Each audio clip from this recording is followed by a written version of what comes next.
Within the new guidance, is there any effect on the notification period given to the HSE? Notification of asbestos would generally follow post-appointment of the asbestos removal contractor under the terms of their licence. Asbestos is notified on the basis of its risk to work with and whether or not the control limit is going to be exceeded. But generally, composites are non-notifiable, and board materials, lagging coatings, these sorts of things are generally notifiable. But the guidance in itself doesn't actually affect the notification status of the materials. Does the guidance assist us in planning our work within the BSF project and other work for that matter? Yes, Mel, it does offer some assistance and guidance. Essentially, if we take the common example of school refurbishment work being done during the summer vacation, the guidance says that it's acceptable to carry out the pre-refurbishment survey in, for example, the Easter vacation beforehand. And the sequence would be carry out the survey, make good any damage inflicted on the building by the survey, and ensure that the area is safe for reoccupation. The children can then have their next term session, and then the work can go ahead in a planned fashion in the summer period.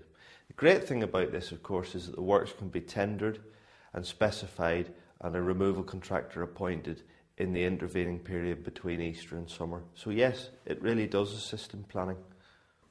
When we receive a Type 2 survey and management plan from our client, and then we do the survey and the asbestos removal, what documentation does our client require back?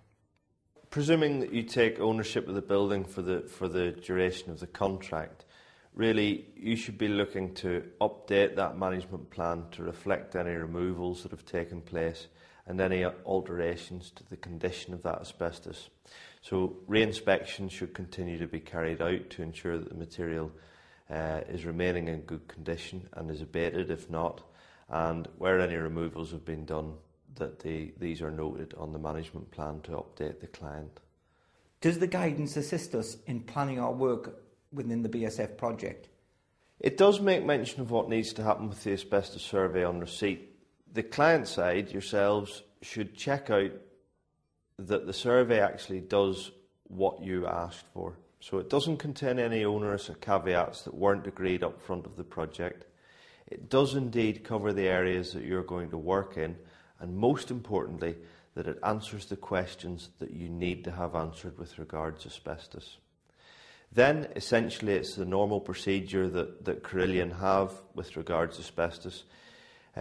Specification by ourselves of the asbestos removal, comparison of the existing Type 2 asbestos versus the newly quantified or newly discovered asbestos for cost purposes, and then appointment by yourselves of a licensed contractor if there are licensable materials to be removed, and our attendance full-time on site to manage the removal contractor during the removal works and ensure that all of the quality tests are carried out during this period. Will there be any reductions in contractor variations because of the new asbestos guidance?